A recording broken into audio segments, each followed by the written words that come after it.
Hello, welcome back to my YouTube channel. Video എടുത്തുകൊണ്ടിരുന്നപ്പോഴേ എൻ്റെ വോയിസിന് ഒരു ക്ലാരിറ്റി ഇല്ലാത്ത പോലെ തോന്നി. അപ്പോൾ അതുകൊണ്ട് ഞാനത് മ്യൂട്ട് ചെയ്തിട്ട് ഒന്നും കൂടെ ഡബ് ചെയ്യുന്നതാണ് കേട്ടോ ഇത്. ഒന്നുമില്ല, കാര്യമായിട്ട് ഞാൻ എന്താ പറഞ്ഞുകൊണ്ടിരിക്കേണ്ടതെന്ന് വെച്ചാൽ ഞാനിപ്പോൾ പോകുന്നത് പറശ്ശിനിക്കടവില്ലേ, പറശ്ശിനിക്കടവിലേക്കാണ് മുത്തപ്പനെ കാണാൻ വേണ്ടിയിട്ട് പോവാണ് കേട്ടോ. അപ്പോൾ മെയിനായിട്ട് രണ്ട് ഇൻറ്റൻഷനാണ് ഉള്ളത്. ഒന്നാമത്തെ വെച്ചാൽ മുത്തപ്പനെ കാണുക, തൊഴുക, വരിക. രണ്ടാമത്തെ വെച്ചാൽ അവിടുത്തെ ഭക്ഷണം കഴിക്കണം. അതാണ് മെയിനായിട്ടുള്ളൊരു ഇൻറ്റൻഷൻ എന്ന് പറഞ്ഞാൽ. അപ്പോൾ എന്തായാലും നമുക്ക് ബാക്കിയൊക്കെ വരുന്നിടത്ത് വെച്ച് ഇങ്ങനെ വഴിയേ കാണാം. ഓക്കെ.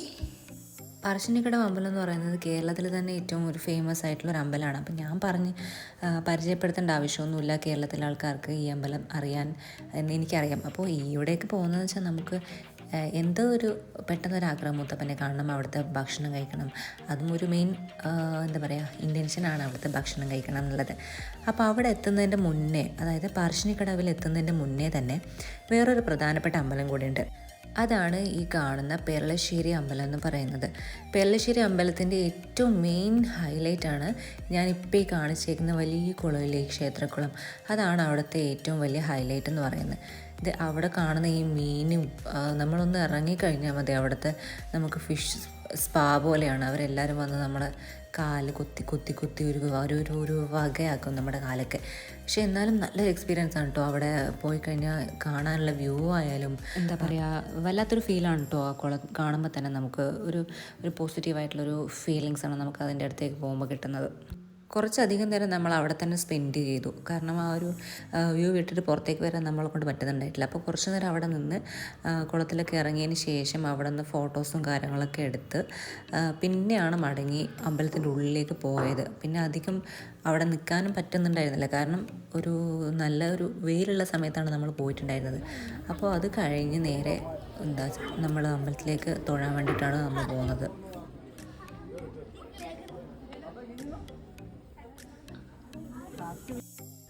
പെരളശ്ശേരി അമ്പലത്തിൻ്റെ ഫ്രണ്ട് ഭാഗമാണ് കേട്ടോ ഇത്. ഇതിൻ്റെ സൈഡിലായിട്ട്, അതായത് റൈറ്റ് സൈഡിലായിട്ടാണ് നമ്മുടെ ഈ വലിയ കുളം വരുന്നത്. അമ്പലത്തിൻ്റെ മുറ്റത്തുനിന്ന് നോക്കിയാൽ കാണുന്ന ക്ഷേത്രക്കുളത്തിൻ്റെ വ്യൂ ആണ് കേട്ടോ ഇത്. എത്ര വലുതാന്ന് നമുക്ക് കാണുമ്പോൾ തന്നെ മനസ്സിലാവുന്നുണ്ട്. മഴ ഉണ്ടാവോ എന്ന് വിചാരിച്ചിട്ടാണ് കുട എടുത്തതെങ്കിലും ഇങ്ങനെയെങ്കിലും അത് ഉപകാരപ്പെട്ടു. പിന്നെ ഞാൻ കേട്ടതെന്ന് വെച്ചാൽ പെരളശ്ശേരി അമ്പലത്തിലെ ഒരു മെയിൻ വഴിപാടാണ് അവിടുത്തെ പാമ്പുകൾക്ക് മുട്ട വെച്ച് പ്രാർത്ഥിച്ചു കഴിഞ്ഞാൽ നല്ലത് നടക്കുന്നത്.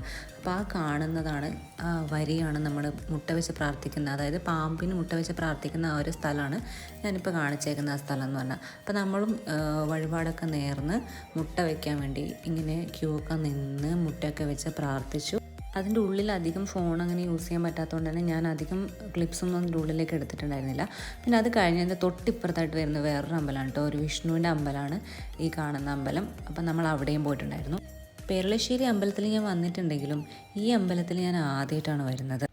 പിന്നെ എവിടെ പോയാലും പ്രാർത്ഥിച്ചാൽ മാത്രം പോരല്ലോ, നമുക്ക് എന്ത് ചെയ്യണം, പ്രസാദം കൂടെ കഴിക്കണം അല്ലേ. അപ്പം നേരെ നമ്മൾ പോയി പ്രസാദം കഴിക്കാൻ വേണ്ടിയിട്ട്. ഇതാണ് പ്രസാദം, അതായത് പയറും ഗോതമ്പിൻ്റെ കഞ്ഞി പോലത്തെ ഒരു കഞ്ഞിയും പിന്നെ അതിൻ്റെ സൈഡിലായിട്ട് ഒരു പായസവും അതായിരുന്നു ഉണ്ടായിരുന്നത്.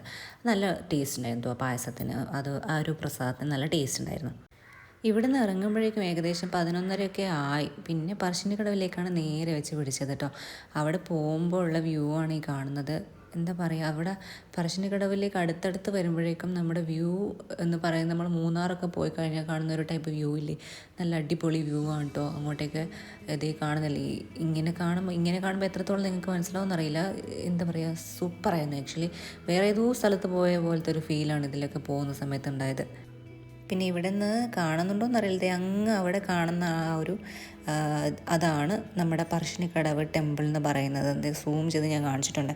അപ്പോൾ പറശ്ശിനിക്കടവിൻ്റെ ഫ്രണ്ടിൽ തന്നെ വലിയൊരു പുഴയുണ്ടല്ലോ, അതാണ് ഇത്. അപ്പോൾ അതിൻ്റെ മേലെ കൂടെയാണ് നമ്മളിപ്പോൾ വന്നുകൊണ്ടിരിക്കുന്നത് കേട്ടോ. അമ്പലത്തിലെത്തിക്കഴിഞ്ഞാൽ പിന്നെ അവിടുത്തെ മെയിൻ ഹൈലൈറ്റ് എന്ന് പറയുന്നത് ആ മുത്തപ്പൻ്റെ നടയിലെത്തുന്നത് വരെയുള്ള കടകളാണ്. എങ്ങോട്ട് നോക്കിയാലും കടകൾ തന്നെ.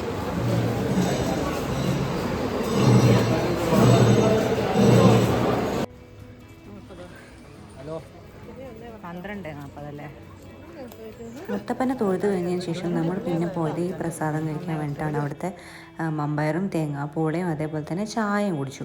പിന്നെ എന്ന് പറഞ്ഞാൽ അത് ഈ കാണുന്ന വ്യൂ ഇല്ലേ, അമ്പലത്തിൻ്റെ തൊട്ട് മുന്നിലായിട്ട് കാണുന്ന വലിയ പുഴയാണിത്. ഇവിടുന്ന് കുറച്ച് കാലൊക്കെ കഴുകി ഇവിടുത്തെ വ്യൂ ഒക്കെ കണ്ട് കുറച്ച് നേരം അവിടെ ഈ കാണുന്ന വ്യൂ മാത്രമല്ല കേട്ടോ, ലെഫ്റ്റ് സൈഡിൽ, അതായത് ഇവിടുന്ന് ലെഫ്റ്റ് സൈഡിൽ പോയി കഴിഞ്ഞാൽ കുറച്ച് ഫുട് പാത്തിൽ കൂടെ ഒക്കെ നടന്ന് ഇങ്ങനെ പോകുന്ന സമയത്ത് ഇതിനേക്കാളും നല്ല അടിപൊളി വ്യൂ നമുക്കവിടെ കാണാൻ പറ്റും. ഞാൻ ഇപ്രാവശ്യം പോയപ്പോൾ അങ്ങോട്ടേക്കൊന്നും പോകാനുള്ള സമയമില്ലായിരുന്നു. പിന്നെ ഫ്ലോട്ടിംഗ് ബ്രിഡ്ജിലുള്ള ചായ കൊടുക്കുക, അവിടുന്ന് ഫ്ലോട്ടിംഗ് ബ്രിഡ്ജിൽ ചായ, അങ്ങനെ ഒരു സംഭവം ഞാൻ കണ്ടായിരുന്നു. പക്ഷെ അങ്ങോട്ടേക്കൊന്നും എനിക്ക് പോകാൻ പറ്റിയിട്ടുണ്ടായിരുന്നില്ല. കുറച്ച് നേരം അവിടെ ടൈം സ്പെൻഡ് ചെയ്തതിന് ശേഷം പിന്നെ നമ്മൾ ഭക്ഷണം കഴിക്കാനാണ് കേട്ടോ പോയത്. അപ്പോഴേക്കും ഏകദേശം സമയമായി, ഒന്നൊന്നര മണിയായിട്ടുണ്ടായിരുന്നു നമ്മൾ പിന്നെ നിൽക്കുന്ന സമയത്ത്. ഇത് ഈ കാണുന്ന ക്യൂ ഇല്ലേ, അതായത് ജെൻസിന് വേറെ ലേഡീസിന് വേറെ ക്യൂ ആണ് ഫുഡ് കഴിക്കാൻ വേണ്ടിയിട്ട്. കുറച്ചധികം സമയം ക്യൂ നിന്നു ഫുഡ് കഴിക്കാൻ വേണ്ടിയിട്ട്. എന്നാലും കുഴപ്പമില്ല. പറശ്ശിനിക്കടവിലെ ചോറ് എന്ന് പറയുന്നത് എന്തോ ഒരു വികാരമാണ്. പിന്നെ അതിൻ്റെ മേലെ നിന്ന് കാണുന്ന ഒരു വ്യൂ ഉണ്ടല്ലോ, ചോറ് കഴിക്കാൻ പോകുന്ന സമയത്ത് അതിൻ്റെ മേലെ നിന്ന സമയത്ത് കാണുന്ന വ്യൂ ആണ് ഞാനിപ്പോൾ കാണിച്ചിട്ടുണ്ടായിരുന്നത്. അപ്പോൾ ഇതാണ് നമ്മുടെ ചോറ്. ഞാൻ ഒരിക്കലും ചോറിൻ്റെ കൂടെ മോര് ഒഴിച്ച് കഴിക്കാറേ ഉണ്ടായിരുന്നില്ല. എൻ്റെ വീട്ടിൽ നിന്ന് ഒരിക്കലും ഞാൻ കഴിക്കാറില്ല. പക്ഷേ ഇവിടെ വന്ന് എന്താ അറിയില്ല, എനിക്ക് ചോറിൻ്റെ കൂടെ ഈ മോരും ഈ സാമ്പാറും ഒക്കെ കൂട്ടി കഴിക്കാൻ എന്തോ ഒരു ഭയങ്കര ഇഷ്ടമാണ്. എന്തോ ഒരു ടേസ്റ്റാണ് കേട്ടോ പ്രത്യേകിച്ച് അതിന്. പിന്നെ ഭക്ഷണമൊക്കെ കഴിഞ്ഞ് പുറത്തേക്ക് പോകുന്ന സമയത്തുള്ള ഒരു വ്യൂ ആണിത്. ഫുൾ മുത്തപ്പൻ്റെ ഫോട്ടോസും കാര്യങ്ങളൊക്കെയാണ് കേട്ടോ ഇവിടെ ഉണ്ടായിരുന്നത്. ഇന്ന് ഞാൻ തിരിച്ച് ചെന്നൈയിലേക്ക് വരുന്ന ദിവസം കൂടെയാണ്. അപ്പോൾ അവിടുത്തെ പൂജാമുറി, അത് എൻ്റെ വീട്ടിലെ പൂജാമുറി ചെറിയതായിട്ടൊന്ന് സെറ്റാക്കിയിട്ടുണ്ട്. അവിടെ വെക്കാൻ വേണ്ടിയിട്ട് കുറച്ച് ദൈവത്തിൻ്റെ ഫോട്ടോസും വിളക്കും കാര്യങ്ങളൊക്കെ, അതായത് കുറച്ച് അല്ലറ ചില്ലറ പർച്ചേസ് ഉണ്ടായിരുന്നു. അതൊക്കെ പർച്ചേസ് ചെയ്തതിന് ശേഷം കേട്ടോ നമ്മൾ വീട്ടിലേക്ക് മടങ്ങിയിട്ടുണ്ടായിരുന്നു. ഭംഗിയല്ലേ ഇതൊക്കെ കാണാൻ വേണ്ടിയിട്ട്. കാണുമ്പോൾ നമുക്ക് എല്ലാം കൂടെ ഒരുമിച്ച് എടുത്ത് വീട്ടിലേക്ക് വാങ്ങിച്ചുകൊണ്ട് പോയാലോ എന്നൊക്കെ തോന്നും.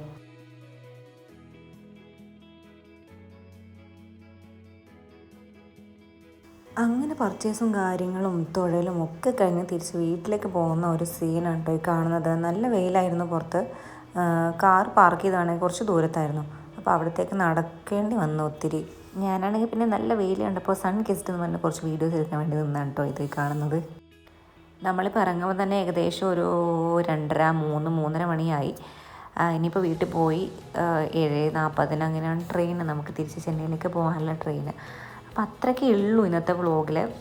മെയിനായിട്ട് മുത്തപ്പനെ കാണുന്ന, അതായത് പറശ്ശിനിക്കടവിലേക്ക് പോകുന്ന ഒരു കാര്യം എടുക്കണം എന്ന് വിചാരിച്ചെടുത്തൊരു വീഡിയോ ആണ് കേട്ടോ ഞാനിത്. അപ്പോൾ ഇത്രയ്ക്കേ ഉള്ളൂ ഇന്നത്തെ വീഡിയോ. അല്ലേ നിങ്ങൾക്ക് ഇഷ്ടപ്പെട്ടിട്ടെങ്കിൽ എന്താ ചെയ്യേണ്ടത് ഞാൻ പിന്നെ പറയണ്ടല്ലോ, അതൊക്കെ ചെയ്യാം. അപ്പോൾ എന്തായാലും നമുക്കിനി അടുത്തൊരു വീഡിയോയിൽ കാണാം. അതുവരേക്കും ടാറ്റാ ബൈ ബൈ.